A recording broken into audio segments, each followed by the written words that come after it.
বলেন ওয়াদ-দুহা ওয়াল-লাইলি ইযা সাজা। আল্লাহ রাব্বুল আলামিন বিভিন্ন সূরার শুরুতে কসম করেছেন। লিমাযা কাসামাল্লাহু হাকাযা, আল্লাহ তাআলার কসমের কোনো প্রয়োজন নাই। আল্লাহ সূরাতুল আসরের শুরুতে কসম করেছেন, সূরাতুদ দুহার শুরুতে কসম করেছেন, সূরাতুত তিনের শুরুতে কসম করেছেন, সূরাতুল বুরুজের শুরুতে কসম করেছেন। আল্লাহ রাব্বুল আলামিন কেন কসম করলেন? লিমা কাসামাল্লাহু হাকাযা, এই কসমে ওয়াও কাসমিয়া উলামায়ে কেরামরা আছেন, ওয়াও কাসমিয়া যে সূরা যে আয়াতের শুরুতে হবে সেখানে অবশ্যই কসমের হিসাব আসবে, কসম করতে হয়। আল্লাহ রাব্বুল আলামিন মাখলুক সৃষ্টি করেছেন, আমাদের কসমের প্রয়োজন। কেউ যদি আমাকে চুর বলে, আমি যদি অস্বীকার করি, অস্বীকার করার পরে শেষ পর্যন্ত বলি আমার মা বাবার কসম, আমার প্রিয় উস্তাদের কসম, আমার আল্লাহর কসম, আমি চুরি করি নাই, বোঝা গেল কসমের প্রয়োজনটা হলো বান্দার, আল্লাহর কসমের কোনো প্রয়োজন নাই। আল্লাহর কসমের প্রয়োজন কেন হবে? আল্লাহ তো দুনিয়াকে একটা মাছির ডানার সম পরিমাণ দাম দেন না, কথা বলেন ঠিক কিনা? আল্লাহ রাব্বুল আলামিন কেন কসম করলেন? ও মুমিন মুসলমান, আল্লাহ রাব্বুল আলামিন এই সূরার শুরুতেই কসম করেছেন, বিভিন্ন সূরার শুরুতে বিভিন্ন কারণে কসম করেছেন। কসমটা এই সূরার শুরুতে করেছেন আজকে যেই সাবজেক্ট আমাকে দেওয়া হয়েছে বিশ্ব নবীর শান এবং মান বোঝানোর জন্য। সুবহানাল্লাহ। আল্লাহ রাব্বুল আলামিন কসম করেছেন ওয়াদ-দুহা ওয়াল-লাইলি ইযা সাজা। ইন্নাল হামদালিল্লাহ নাহমাদুহু ওয়া নাস্তাঈনুহু ওয়া নাস্তাগফিরুহু ওয়া নু'মিনু বিহি ওয়া নাতাওয়াক্কালু আলাইহি ওয়া নাউযু বিল্লাহি মিন শুরুরি আনফুসিনা ওয়া মিন সাইয়্যাতি আ'মালিনা। من يهده الله فلا مضل له ومن يضلله فلا هادي له ونشهد أن لا إله إلا الله وحده لا شريك له ونشهد أن سيدنا وسندنا وشفيعنا وحبيبنا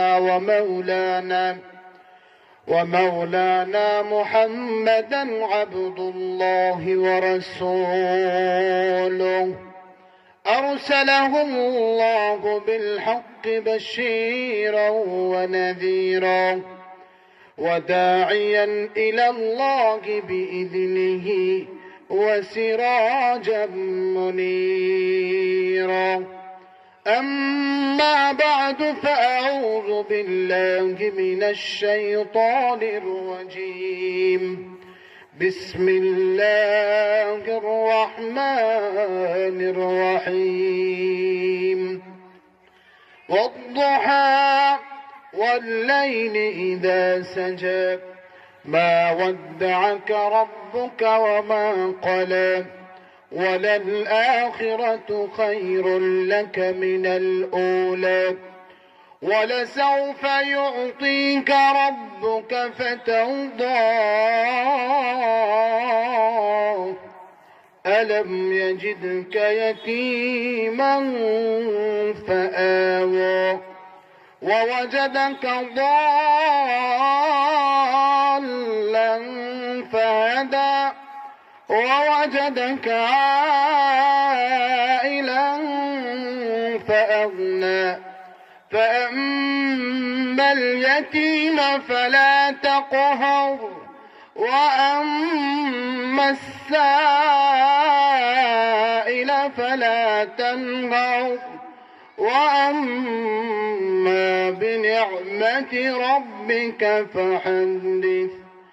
صدق الله العظيم وصدق رسوله النبي الكريم ونحن على ذلك من الشاهدين والشاكرين والناصرين والحمد لله رب العالمين. وقال النبي صلى الله عليه وسلم الدنيا سجن المؤمن وجنة الكافر. اللهم صل على سيدنا ومولانا محمد وعلى آل سيدنا ومولانا محمد كما صليت على إبراهيم وعلى آل إبراهيم إنك حميد مجيد الحمد لله আল্লাহ পাকের লাখ কোটি শুকর যে আল্লাহ রাব্বুল আলামিন আপনি আমাদেরকে দরবেশনগর এলাকাবাসীর উদ্যোগে পঞ্চম বার্ষিক তাফসীরুল কোরআন মহাসম্মেলনের আজকের এই মাহফিলে আমাদেরকে উপস্থিত হওয়ার তৌফিক দিয়েছেন। আমরা এই জন্য শুকরগুজার করি আলহামদুলিল্লাহ। আল্লাহ রাব্বুল আলামিন সূরাত ইব্রাহিমের মধ্যে বলেন, লা ইন শাকারতুম লা আযীদান্নাকুম ওয়া লা ইন কাফারতুম ইন্না আযাবী লাশাদীদ। আল্লাহ রাব্বুল আলামিন এই আয়াতের মুহাওয়ারাতের জামা হলো, মর্মার্থ হলো যে কোনো মুমিন মুসলমান তার নিয়ামত পেয়ে যদি তার শুকরগুজার করে আল্লাহ তার নিয়ামত বাড়ায় দেন। জুড়ে বলেন সুবহানাল্লাহ। আজকের এই অন্তিম সময়ে, যেই সময় রাসূল পাক সাল্লাল্লাহু আলাইহি সাল্লাম সম্পর্কে কটূক্তি করা হচ্ছে, যেই সময় আল্লাহর শান সম্পর্কে কটূক্তি করা হচ্ছে, কোরআনকে জ্বালিয়ে দেওয়া হচ্ছে, কোরআনকে পরিবর্তন করার কথা বলা হচ্ছে, ওই সময় আমাদেরকে আপনাদেরকে আল্লাহ তাআলা একটা নূরানি মজলিসে বসার তৌফিক দিয়েছেন, কথা বলার সুযোগ করে দিয়েছেন, শোনার সুযোগ করে দিয়েছেন। এজন্য দিল থেকে শুকরান বলি আলহামদুলিল্লাহ। আমি আপনাদের সামনে সূরাতুদ দুহা তেলাওয়াত করেছি। এই সূরা অত্যন্ত গুরুত্বপূর্ণ এক সূরা। আমাকে বিষয় দেওয়া হয়েছে শানে রাসূল সাল্লাল্লাহু আলাইহি ওয়াসাল্লাম সূরাতুদ দুহার অবলম্বনে। আয়াতের আলোচনা অনেক দীর্ঘ, সংক্ষেপে আপনাদেরকে কিছু কথা বলার চেষ্টা করব। মা তৌফিক ইল্লা বিল্লাহ। হযরত খাওলা রাদিয়াল্লাহু তাআলা আনহু বিশিষ্ট একজন সাহাবিয়া, ওনার থেকে একটা রওয়ায়াত বর্ণনা আছে যেটা তাফসিরে মাআরিফুল কোরআনে মুফতি শফি রহমাতুল্লাহি আলাইহি উল্লেখ করেছেন যে বিশ্বনবী সরকার দু আলম সাল্লাল্লাহু আলাইহি সাল্লামের খাটের নিচে, আমাদের দেশে পালং বলি না, পালং বলি, খাটের নিচে একটা কুকুরছানা ছিল। ওই কুকুরছানা থাকার কারণে ফেরেশতারা কিছুদিন যাবৎ রাসূলের কাছে অভিনিয়ে আসেন নাই। আর এই অবস্থান অবলোকন করে, এই অবস্থা দেখে আবু জেহেলের স্ত্রী আবু লাহাব সহ গয়র বিভিন্ন মুশরিকরা, বিশ্বনবীর দুশমনেরা রাসূল করিম সাল্লাল্লাহু আলাইহি ওয়াসাল্লামকে বলতেছে, ওহে মুহাম্মদ, তোমার শয়তান বুঝি তোমাকে ত্যাগ করে দিয়েছে। জোরে বলেন নাউযুবিল্লাহ, আর জোরে বলেন নাউযুবিল্লাহ। এই শয়তান দ্বারা কাকে বোঝাচ্ছে? বিশ্বনবীর কাছে কে আসেন? জিবরিল আমিন আসেন, আর প্রেরণ করেন কে? স্বয়ং আল্লাহ সুবহানাল্লাহ। আর আল্লাহ এবং জিবরিলকে শয়তান বলছে, নাউযুবিল্লাহি মিন যালিক। আরেক রিওয়ায়াতে আছে বিশ্বনবীকে কাফের মুশরিকরা কিছু অবান্তর প্রশ্ন করেছিল, যেই অবান্তর প্রশ্ন আমাদের জন্য বর্তমানে একটা মডেল হয়ে গিয়েছে। সেই অবান্তর প্রশ্নের এক নম্বর প্রশ্ন ছিল, ওয়ায়াসআলুনাকা আনির রূহ। হে মুহাম্মদ সাল্লাল্লাহু আলাইহি ওয়াসাল্লাম, আপনাকে ওরা রূহ সম্পর্কে জিজ্ঞাসা করে, আপনি বলে দিন, কুলির রূহু মিন আমরি রাব্বি, রূহ হলো আমার একটা হুকুম মাত্র। এই বিভিন্ন প্রশ্নে যখন রাসূলকে করা হয়েছে, বিশেষ করে 3টা প্রশ্ন করা হয়েছিল, প্রশ্নগুলো বলার সময় আমাদের সামনে নেই। বিশ্বনবীকে এই প্রশ্ন করার পরে বিশ্বনবী বলেছিলেন যে আমি আগামীকাল বলে দিব। কিন্তু আল্লাহ রাব্বুল আলামিনের প্রিয় এবং মাহবুব যারা হন, আল্লাহ রাব্বুল আলামিনের প্রিয় এবং মাহবুব যারা হন, আল্লাহ রাব্বুল আলামিন চান তার সমস্ত কিছু আমার উপর নির্ভর করে দিক। সুবহানাল্লাহ। এক ব্যক্তি, এক বুজুর্গানে দিন মসজিদে আমরা ডান পা দিয়ে প্রবেশ করি, কথা বলেন ঠিক না বে ঠিক? আর ওই বুজুর্গানে দিন বাম পা দিয়ে প্রবেশ করছেন। বাম পা দিয়ে যদি কেউ প্রবেশ করে, উলামায়ে কেরামরা আসেন, ভুল হলে বলবেন, গুনাহ হবে। গুনার কোন রিওয়ায়াত আছে? সুন্নতের খেলাফ, আদবের খেলাফ, কিন্তু গুনার কোনো কথা নাই। কিন্তু ওই বুজুর্গানে দিন প্রতিদিন ডান পা দিয়ে ঢুকেন, দুরূদ শরীফ পড়েন, বাম পা দিয়ে বের হন, দুরূদ শরীফ পড়েন। এটাই রসুলের তরিকা, এটাই উলামায়ে কেরামের তরিকা। উনি একদিন ভুল ক্রমে বাম পা দিয়ে প্রবেশ করছেন, সাথে সাথে আল্লাহ রাব্বুল আলামিন অনেক বড় বিপদ এক আওয়াজ দিলেন, হে অমুক তুমি কি করেছো, এটা কেমন কাজ তুমি করেছো? বলেন তো, বাম পা দিয়ে প্রবেশ করছেন, গুনাহ তো হয় নাই, কিন্তু আল্লাহর কাছে এটা পছন্দ হয় নাই। ঠিক তেমনি বারে বিশ্বনবী যদিও বলেছেন আগামীকাল বলবো, এটার কোনো খেলাফ হয় নাই, সিস্টেমের খেলাফ হয় নাই। আমাকে একজন প্রশ্ন করলে আমি বলতে পারি আগামীকাল বলবো, আমার স্মরণ নাও থাকতে পারে, কিন্তু আল্লাহর কাছে এটা পছন্দনীয় হয় নাই।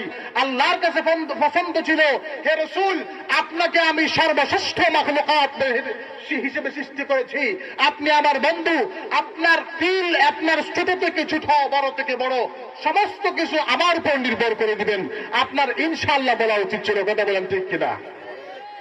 এই বিভিন্ন প্রশ্ন, এই সূরার বিভিন্ন শানে নজুল আছে। বিশেষ করে রসুলের গড়ে কি ছিল? কুকুর ছানা ছিল।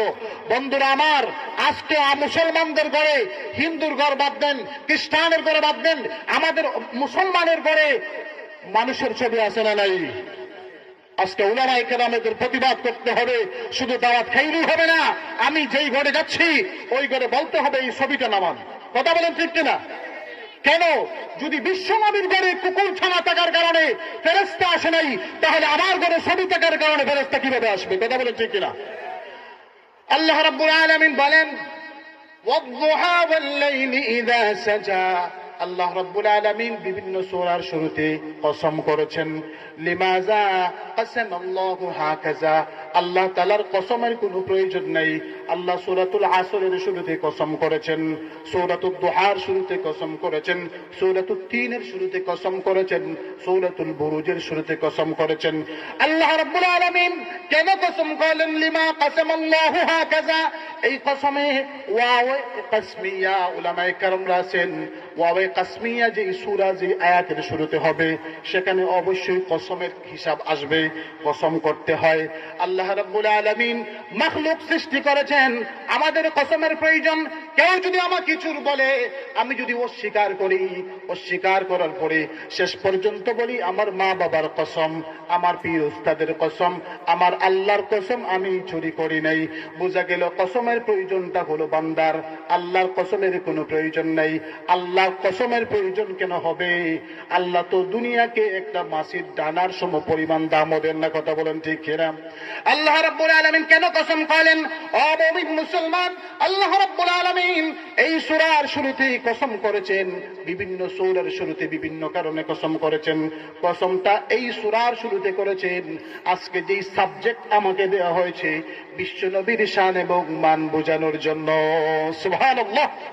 আল্লাহ রাব্বুল আলামিন কসম করেছেন ওয়াদ-দুহা ওয়াল-লাইলি ইযা সাজা, সূর্য যখন পূর্বাহ্নের শপথ। ইমাম জাফর সাদিক রাহমাতুল্লাহি আলাইহি তাফসীরে খাজিদের মধ্যে উল্লেখ করেছেন, যিনাকে শিয়ারা ওনাদের দলনেতা বলে, কিন্তু সহি কথা হলো ইমাম জাফর সাদিক শিয়া ছিলেন না। ইমাম জাফর সাদিক রাহমাতুল্লাহি আলাইহি তাফসীরে খাজিদের মধ্যে উল্লেখ করেছেন, এখানে দুহা দ্বারা সূর্য উদিত হওয়ার সময়, চাঁদের সময়, এটা ওই চাঁদের সময় যখন মূসা নবীর সঙ্গে আল্লাহ তুর পাহাড়ে কথা বলেছিলেন। সুবহানাল্লাহ। আল্লাহ রাব্বুল আলামিন মূসা নবীর সঙ্গে, দামি নবীর সঙ্গে কথা বলেছিলেন। সময়টা দামি না কম দামি? দামি। এই জন্য দামি একজন নবীর সঙ্গে কথা বলেছিলেন। ওই সময়টার শপথ করে আল্লাহ বলতেছেন ওয়াদ-দুহা, শপথ পূর্বাহ্নের চাঁদের সময়ের শপথ। ওয়াদ-দুহা ওয়াল-লাইলি ইযা সাজা, শপথ রাত্রি যখন গভীর হয়। রাত্রি যখন গভীর হয় মানুষের ঘুম আরো বাড়ে না কমে? মানুষের ঘুম আরো বাড়ে। এই আয়াতের ব্যাখ্যায় একজন মুফাসসির বলেছেন, রাত্রি যত গভীর হয় আল্লাহর নৈকট্যশীল বান্দার ইবাদত আরো দীর্ঘ হয়। সুবহানাল্লাহ। আল্লাহ নৈকট্যশীল বান্দারা রাত্রি গভীরের অপেক্ষা করতে থাকে। রাত্রি যখন 3টা হয়, রাত্রি যখন 2টা হয়, আল্লাহর ইবাদতশীল বান্দারা, আল্লাহর আনকরিব বান্দারা তাহাজ্জুদে আল্লাহর দরবারে দাঁড়ায় যায়। কথা বলেন ঠিক না বেঠিক? এই জন্য এই আয়াতে শুধুমাত্র রাত্রি গভীর হওয়ার কথাই বলা হয় নাই, এই আয়াতে বোঝানো হচ্ছে আমার নৈকট্যশীল বান্দারা রাত্র গভীর হলে আমার ইবাদতে মগ্ন হয়। আল্লাহ রাব্বুল আলামিন বলেন, শপথ চাস্তের সময়ের শপথ, ওয়াল্লাইলি ইযা সাজা, শপথ রাত্রি যখন গভীর হয়। এই শপথ করে আল্লাহ কি বুঝালেন? মা ওয়াদ্দাআকা রাব্বুকা ওয়া মা ক্বালা। জোরে বলেন সুবহানাল্লাহ, আর জোরে বলেন সুবহানাল্লাহ। আল্লাহ রাব্বুল আলামিন বলেন, দুইটা জিনিসের শপথ আমি বলতেছি, মা ওয়াদ্দাআকা রাব্বুকা ওয়া মা ক্বালা, তোমাদের নবীকে আমি ত্যাগ করি নাই, ওনাকে আমি একেবারে ছেড়ে দেই নাই। সুবহানাল্লাহ। ওয়াদ-দুহা ওয়াল-লাইলি ইযা সাজা, মা ওয়াদ্দাআকা রাব্বুকা ওয়া মা ক্বালা, ওয়ালাল আখিরাতু খায়রুল লাকা মিনাল উলা। সংক্ষেপে কাজকে সমাধান করতেছি, ওয়ালাল আখিরাতু খায়রুল লাকা মিনাল উলা। আল্লাহ রাব্বুল আলামিন বলেন, ইয়া রাসূলুল্লাহ, ইয়া হাবিবাল্লাহ, আমি ওহী বন্ধ করেছি, এটা আমার হুকুম। কার হুকুম? আল্লাহর হুকুম। কার হুকুম? আল্লাহর হুকুম। ওহী দেওয়াটাও আল্লাহর হুকুম, ওহীকে আবার বন্ধ করে দেওয়াটাও আল্লাহর হুকুম। কেন বন্ধ করেছি এটাও আমি জানি, কেন আবার ছাড়বো সেটাও আমি জানি, কেন জিবরাইলকে পাঠাই নেই সেটাও আমি জানি। আপনাকে ওহী বন্ধ হওয়ার কারণে উম্মে জাহিল, আবু লাহাব, উতবা সাহেব আপনাকে গালি দিচ্ছে, আপনাকে কটূক্তি করছে যে তোমার কাছে যে এই লোকটা আসতো, ওই লোকটা মনে হয় তোমাকে ছেড়ে দিয়েছে, তোমার মওলা মনে হয় তোমাকে ছেড়ে দিয়েছে। না না না না, মা ওয়াদ্দাআকা রাব্বুকা ওয়া মা ক্বালা, আমি আল্লাহ তোমাকে ছেড়ে দেই নাই। আমি আল্লাহ রাব্বুল আলামিন বলতেছি, ওয়ালাল আখিরাতু খায়রুল লাকা মিনাল উলা। হে রাসূল সাল্লাল্লাহু আলাইহি ওয়াসাল্লাম, ওদের কটূক্তির জবাব আপনি দেওয়ার দরকার নাই, কারণ অনেক কটূক্তি হলো ওদের জীবন পর্যন্ত, আর আপনার সামনে দুনিয়ার জীবনের চাইতে আখিরাতের জীবন দামি। জুড়ে বলেন সুবহানাল্লাহ। ওয়ালাল আখিরাতু খায়রুল লাকা মিনাল উলা, দুনিয়ার জীবন থেকে পরকালের জীবন উত্তম। এই জন্য এই আয়াতের ব্যাখ্যায় মুফাসসিরিনে কেরাম একটা হাদিস এনেছেন, ওই হাদিসটা আমি তেলাওয়াত করেছি আপনাদের সামনে। বিশ্বনবী সরকার দু আলম সাল্লাল্লাহু আলাইহি ওয়াসাল্লাম বলেন, قال النبي صلى الله عليه وسلم الدنيا سجن المؤمن وجنة الكافر। বিশ্বনবী বলেন, ওহে মুমিন মুসলমান, যত নবী এবং রাসূল দুনিয়াতে এসেছেন, যত মানুষ দুনিয়াতে আসবে, যারা মুমিন হবে তাদের জন্য দুনিয়ার জীবনটা আসল জীবন না। কথা বলেন ঠিক না বেঠিক? তাদের জন্য দুনিয়ার জীবনটা হলো জেলখানা। উলামায়ে কেরামের জন্য দুনিয়ার জীবনটা হলো জেলখানা। হক্কানি মানুষের জন্য দুনিয়ার জীবনটা হলো জেলখানা, যেমন আমি নবীর জন্য হয়েছে। খন্দকের যুদ্ধে 7টা পাথর বেঁধেছেন, যদি বিশ্বনবী পাহাড়ের দিকে তাকাইতেন পাহাড় স্বর্ণ হয়ে যেত। কথা বলেন ঠিক না বেঠিক? আল্লাহ রাব্বুল আলামিন বলেন, ইয়া রাসূলুল্লাহ, ইয়া হাবিবাল্লাহ, আমার নিজের জাতের কসম, নিজের জাতের কসম, 7 আসমান 7 জমিন আপনার কদম মুবারকে আমি ফেদা করে দিয়েছি। বলেন সুবহানাল্লাহ। ওই নবী এত কষ্ট করেছেন, কষ্ট করে কি বুঝালেন? ওয়ালাল আখিরাতু খায়রুল লাকা মিনাল উলা, আমাদের জন্য দুনিয়ার জিন্দেগিটা আসল জিন্দেগি নয়, আমাদের জন্য পরকালের জিন্দেগিটা হলো আসল জিন্দেগি। ওয়ালা সাউফা ইউতিকা রাব্বুকা ফাতারদা, আল্লাহ রাব্বুল আলামিন বলেন, ইয়া রাসূলুল্লাহ, ইয়া হাবিবাল্লাহ, অচিরেই আমি আপনাকে এমন ভাবে দান করব, এমন ভাবে দান করব, এমন ভাবে দান করব, ফাতারদা, আপনি সন্তুষ্ট হয়ে যাবেন। চিৎকার দিবেন সুবহানাল্লাহ। আল্লাহ রাব্বুল আলামিন কি দিবেন? কি দিবেন? মুফাসসিরিনে কেরামরা বলেন মাকামে মাহমুদ দান করবেন। সুবহানাল্লাহ। মুফাসসিরিনে কেরামরা বলেন হাউজে কাউসার দান করবেন। আর এমন উম্মত দান করবেন যেই উম্মত হাসরের ময়দানে যেদিকে তাকাইবেন ওই দিকে শুধু উম্মতে মুহাম্মদী। সুবহানাল্লাহ। আল্লাহ রাব্বুল আলামিন কি দান করবেন? কি দান করবেন? হাদিস শরীফে এসেছে, বিশ্বনবীর কাছে একবার জিবরিল আমিন আলাইহিস সালাতু ওয়াস সালাম এসে বললেন, ইয়া রাসূলুল্লাহ, ইয়া হাবিবাল্লাহ, আপনাকে এত লক্ষ উম্মত আপনার ক্ষমা করে দেয়া হয়েছে, এত লক্ষ উম্মত আপনার ক্ষমা করে দেয়া হয়েছে। আল্লাহর রাসূল করিম সাল্লাল্লাহু আলাইহি ওয়াসাল্লাম পাশে ছিলেন হযরত ওমর ইবনুল খাত্তাব, ওনার গোশা খুব বেশি ছিল না কম? রাগ বেশি ছিল না কম? এমন রাগ ছিল শয়তান 1 কিলোমিটার দূরে থাকতো। কথা বলেন ঠিক কিনা? হযরত ওমরের ব্রেইন ছিল খুব বেশি, যেই ব্রেইন আল্লাহ রাব্বুল আলামিন এত সুন্দর ব্রেইন দিয়েছিলেন, উনি ওই মক্কার জমিনে বসে খেজুর গাছের নিচে বসে ছাগলের রাখালি করতেন আর অর্ধ পৃথিবী শাসন করতেন। সুবহানাল্লাহ। ওই উমরকে বললেন, হে উমর, এখন জিবরাইল এসেছে, এসে বলতেছে আল্লাহ আমাকে ফাতারদা সন্তুষ্ট করার জন্য 1 লক্ষ অথবা 1.25 লক্ষ উম্মতকে মাফ করে দিয়েছেন। আল্লাহ রাব্বুল আলামিনকে আমি কি বলবো?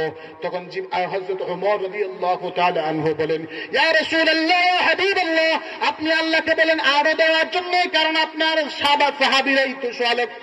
সুবহানাল্লাহ। শুধুমাত্র সাহাবীরাই 1.25 লক্ষ যদি হয়, কিয়ামত পর্যন্ত কত উম্মত আসবে আমরা তো জানি না। সুতরাং আপনি আরো নিয়ে আসেন, আরো নিয়ে আসেন। এইভাবে কিছুক্ষণ পর জিবরাইল আসতেছেন আর যাইতেছেন। আল্লাহ রাসূল তো মানতেছেন না। ও মুহাম্মাদি উম্মত, বিশ্বনবী এখনো কাঁদেন, কিয়ামতের ময়দানেও কাঁদবেন, হাসরের ময়দানেও কাঁদবেন, ফুলসিরাতের ফুলের কিনারেও কাঁদবেন, রওজা বাকেও কাঁদতেছেন, কিয়ামতের ময়দানে উঠার সময়ও কাঁদবেন। ইয়া রাসূলুল্লাহ, রাসূল করিম সাল্লাল্লাহু আলাইহি ওয়াসাল্লাম যখন জিবরাইলকে আপ ডাউন করাইতেছেন, আসতেছেন আর যাইতেছেন, আল্লাহ রাব্বুল আলামিন বললেন, যা আর এখন হবে না, আমার রাসূলকে একটা কৌশল করতে হবে। জিবরাইল আমিনকে আল্লাহ রাব্বুল আলামিন বলে দিলেন, ও জিবরাইল আমিন, তুমি আমার নবীর কাছে গিয়ে সুসংবাদ দাও যে আমি আমার দয়াল নবীকে প্রশ্ন না করা পর্যন্ত একটা উম্মতকে জাহান্নামে দিব না। সুবহানাল্লাহ।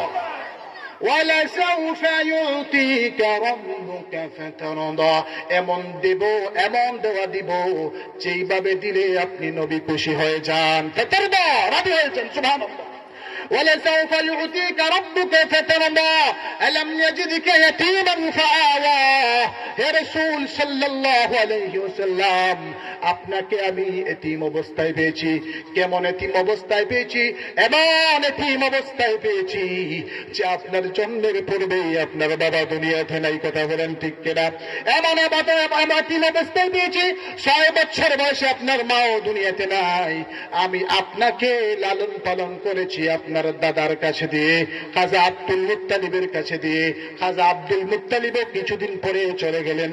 তারপরে আসলো আবু তালেবের কাছে। আবু তালেব যদিও কাফের অবস্থায় মারা গেছেন, কিন্তু রসুলে ওনার জীবদ্দশায় রসুলকে কেউ কোনো কথা বলতে পারে নাই। কথা বলেন ঠিক কিনা? কথা বলেন ঠিক কিনা? কিন্তু আবু তালেব জাহান্নামী কেন? রাসূলের আদর্শ মানে নাই। আজ যদি আমরা রাসূলকে মহব্বত করি, যদি কুল ইন কুনতুম তুহিব্বুনাল্লাহ ফাত্তাবিউনি ইউহিব্বুকুমুল্লাহ আয়াত পড়ি আর ব্যাখ্যা করি আর স্লোগান দিই আমি রাসূলের আশিক, রাসূলের আশিক, কিন্তু আমার সুরতে আকলে রাসূলের সিরত নাই, তাহলে ওই আশিকটা হবে আবু তালেবের মতো।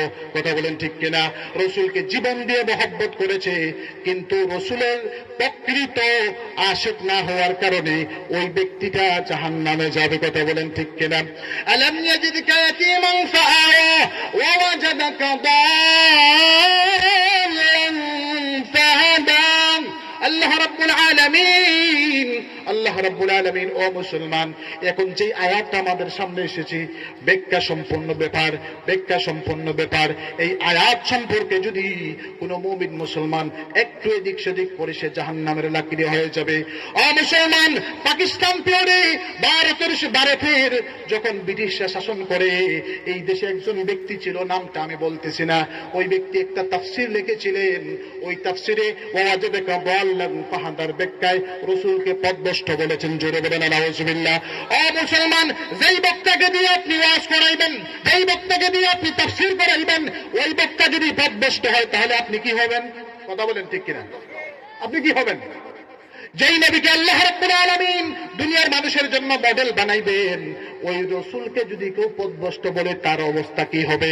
তাইলে বোঝা গেল আয়াতের অর্থ বুঝলেই হবে না, আয়াতের ব্যাখ্যা বুঝতে হবে, আয়াতের মর্মার্থ বুঝতে হবে। তাফসীরে কাবীরে যারা পড়লাম, তাফসীরে মাফাতিহুল গায়ব, ওই আয়াতের ব্যাখ্যায় ওয়াজাদাকা দাল্লান ফাহাদার ব্যাখ্যায় ইমাম ফখরুদ্দিন রাজি রাহমাতুল্লাহি আলাইহি তাফসীরে কাবীরের 1600 নম্বর খণ্ডে 217 নম্বর পৃষ্ঠায় বলেন, ওয়াজাদাকা দাল্লান ফাহাদা আই মাহাব্বাতিকা লিমারিফাতি। সুবহানাল্লাহ।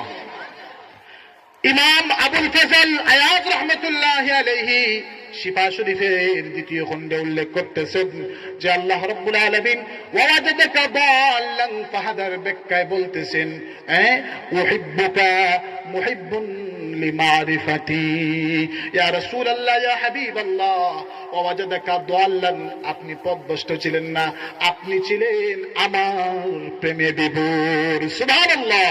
আল্লাহ রাব্বুল আলামিনের রাসূল শুধুমাত্র কোরআন নাজিলের আগে আল্লাহর মহব্বত, কোরআন নাজিলের পরেই আল্লাহকে মহব্বত দেখার নাই। আল্লাহ রসুল কোরআন নাজিলের আগেই হেরা গুহায় ধ্যান করছেন কিনা, তাইলে বোঝা গেল রসুলের উপর কোরআন নাজিলের আগেই রসুল আল্লাহর মহব্বতে বিভোর ছিলেন। এই জন্য ইমাম ফখরুদ্দিন রাজি রহমতুল্লাহ আলাইহি ওয়াজাদাকা দাল্লানের তিনটা ব্যাখ্যা করেছেন। নাম্বার 1 ব্যাখ্যা হলো আল্লাহ রাব্বুল আলামিন সূরাত ইউসুফের মধ্যে একটা আয়াত আছে, ওই আয়াতের মধ্যে আল্লাহ রাব্বুল আলামিন বলেন ক্বালু তাল্লাহি ইন্নাকা লাফি দালালিকাল কাদীম। ইয়াকুব আলাইহিস সালাতু ওয়াস সালাম নাম শুনেন না আপনারা? ইয়াকুব আলাইহিস সালাতু ওয়াস সালাম ইউসুফ আলাইহিস সালাতু ওয়াস সালামের বাবা। ইউসুফ আলাইহিস সালাম যখন মিশরের বাদশা, ওই সময় ইয়াকুব আলাইহিস সালাতু ওয়াস সালামের কাছে সংবাদ আসলো। ইয়াকুব আলাইহিস সালামের কাছে আল্লাহ রাব্বুল আলামিনের নবী ইউসুফ আলাইহিস সালাতু ওয়াস সালাম একটা রুমাল দিয়ে দিলেন। ওই রুমাল দেওয়ার কারণে উনি সুঘ্রাণ পাইলেন। সুঘ্রাণের পথে পরে বলতেছেন আমার মনে হয় ইউসুফ এখনো জীবিত আছে। কথা বলেন ঠিক কিনা? এই আয়াতে আল্লাহ রাব্বুল আলামিন বলতেছেন, ইয়াকুব নবীর কথা বলতেছেন, ক্বালু তাল্লাহি ইন্নাকা লাফি দালালিকাল কাদীম। যখন ইয়াকুব আলাইহিস সালাম বললেন আমার মনে হয় ইউসুফ এখনো জীবিত আছে, ইউসুফের ঘ্রাণ পাচ্ছি, বাবা তো, কথা বলেন ঠিক কিনা? বাবা তো, বাবা, পিতা তো, পিতা অনেক বড় জিনিস, মা অনেক বড় জিনিস। ওয়াজ করে কি বুঝাইবো আপনাদের? মা বাবা অনেক বড় জিনিস। বাবা তো এতদিন পরেও ছেলে যে জীবিত আছে দিলের মধ্যে বাড়ি দিয়েছে, এলহাম হয়ে গেছে, ওহী হয়ে গেছে যে তোমার ছেলে এখনো জীবিত আছে। ওই সময় উনাদের অন্যান্য ছেলেরা তো জানতো কূপে নিক্ষেপ করে তাকে হত্যা করে দিয়েছে। ওরা বলতেছে ক্বালু তাল্লাহি, তারা কসম করে বলে তাল্লাহি ইন্নাকা লাফি দালালিকাল, দালালুন শব্দ ব্যবহার করছে, দালালিকাল কাদীম, আপনি তো পুরাতন একটা মহব্বতে পড়ে রয়েছেন। কথা বলেন ঠিক কিনা? ইয়াকুব আলাইহিস সালামের অন্যান্য ছেলেরা বলতেছে যে আপনি তো এখনো পুরাতন একটা মহব্বতে পড়ে রয়েছেন, আপনি এখনো ইউসুফের গান গাইতেছেন। কথা বলেন ঠিক কিনা? এই আয়াতে আল্লাহ কি শব্দ ব্যবহার করলেন? তাল্লাহি ইন্নাকা লাফি দালালিকাল কাদীম। মুসলমান যদি দাল্লুন শব্দ ব্যবহারের কারণে কাউকে গোমরা বলতে হয়, তাহলে ইয়াকুব নবীকে কি বলবেন? ইয়াকুব নবীকে কি বলবেন? আল্লাহ তো ওই আয়াতের মধ্যে বুঝাইলেন যে ইয়াকুব আলাইহিস সালাতু ওয়াস সালামের ছেলেরা বলতেছে আপনি তো পুরাতন একটা মহব্বতের মধ্যে পড়ে রয়েছেন। সাউন্ড সিস্টেম ঠিক করেন। হযরত ইয়াকুব আলাইহিস সালাতু ওয়াস সালামের এই কথার পরে তার ছেলেরা বলল আপনি তো পুরাতন একটা মহব্বতে রয়েছেন। এই কথা দ্বারা, এই আয়াত দ্বারা ইমাম ফখরুদ্দিন রাজি রহমতুল্লাহি আলাইহি ব্যাখ্যা করে বুঝাইলেন যে ওয়াজাদাকা দাল্লান ফাহাদা, মানে ওয়াজাদাকা দাল্লান ফাহাদা মানে আপনি আপনার আগের একটা প্রেমে, আমার প্রেমে আপনি বিভোর ছিলেন। সুবহানাল্লাহ। সুতরাং রাসূলকে কি বলা যাবে না? রাসূলকে পথভ্রষ্ট বলা যাবে না। শেষ সময় কি আছে? তাফসীরে রুহুল মাআনিতে আল্লামা আলুসি বাগদাদী আল হানাফি রাহমাতুল্লাহি আলাইহি 30 নম্বর খণ্ডে উল্লেখ করতেছেন দাল্লুন এমন একটা গাছকে বলা হয়, আদ-দাল্লু শাজারাতুল মুনফারিদাতু ফিল বাইদায়ে লাইসা আলাইহা শাজারুন। দাল্লুন এমন একটা গাছকে বলা হয় যেটা মরুভূমির মধ্যে বিরান। মরুভূমির মধ্যে, মরুভূমি দেখছেন কিনা আপনারা? যারা বিদেশে গেছেন মরুভূমি দেখছেন। ভারতেও লখনৌতে, জম্মুতে মরুভূমি আছে, বিভিন্ন দেশে মরুভূমি আছে, আরবের মরুভূমি আছে, সাহারা মরুভূমি আছে। ওই কথা বলতেছেন ইমাম তাফসীর রুহুল মাআনিতে আল্লামা আলুসি বলতেছেন দাল্লু শাজারাতুল মুনফারিদাতু, দাল্লুন এমন একটা গাছকে বলা হয় যেই গাছটা মরুভূমির মধ্যে একা, তার আশেপাশে কোনো গাছ নেই। এই হিসাবে ওয়াজাদাকা দাল্লানের ব্যাখ্যা হবে আমি আপনাকে এমন অবস্থায় পেয়েছি আপনার মাও নাই, বাবাও নাই, দাদাও নাই, চাচাও নাই, আমার মা খাদিজাও দুনিয়া থেকে ইন্তেকাল করেছেন, আপনাকে আমি নিঃসঙ্গ অবস্থায় পেয়েছি। কথা বলেন ঠিক কিনা? সুতরাং ওয়াজাদাকা দাল্লানের অর্থ হবে আপনাকে আমি নিঃসঙ্গ অবস্থায় পেয়েছি, ফাহাদা। আবার আরেকদিকে ইমাম ফখরুদ্দিন রাজি 1600 নম্বর তাফসীরে কাবীরে 1600 নম্বর খণ্ডের